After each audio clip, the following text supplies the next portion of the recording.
So in the book of Judges, we have the story of Gideon and his army. And essentially God is shrinking down the army because he only wants a couple people to fight in this war. Because if there's just a couple of people that fight, a small number of men defeat a huge number of men, it's obvious God is with them and it's not their own strength.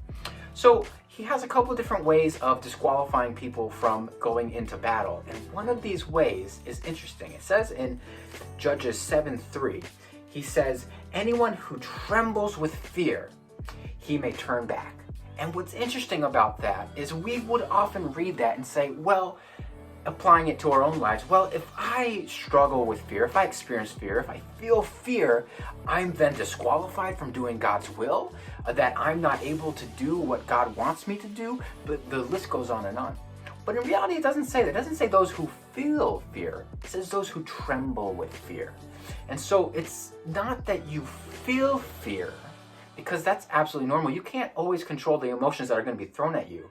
But those who let that fear take over them, and then now it's physically manifesting into trembling. We see a similar situation as to maybe why God chose this is in Deuteronomy 20, verse 8. He says, is there any man who's fearful and trembling? Let him go and return to his house. Very similar, but it gives a reason. He says, lest his brother's heart also faint. So the idea is that sometimes, right, things are contagious, right? A smile is contagious. We've heard that. Well, courage is contagious, and God wants courageous people. But sometimes we don't feel that. We feel fearful, and that fear can also be contagious if we let it. And so what God is actually doing in that moment is he's not disqualifying them from feeling fear. What he's disqualifying them is those who are bringing that fear to life and letting that fear control them, because then it's not going to just affect that person, but it's going to affect all the other people. And so in considering those who are going to battle, they don't need people pulling them back, dragging them back, that are letting fear control them, because then that's going to spread.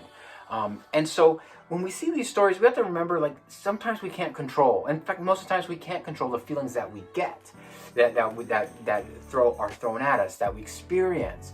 But we can control what we do with those feelings and how we can submit those to God. And so something like fear won't create trembling. It won't create faint-hearted. That even though we feel it, we're able to be courageous in that moment. In fact, it's almost impossible, I would argue, to be courageous unless there was fear present or a possibility present to be fearful. And so the only time we can truly be courageous is when fear is present. So just because fear is present does not mean that you're disqualified. It might be the perfect opportunity for you to display, through God, courage.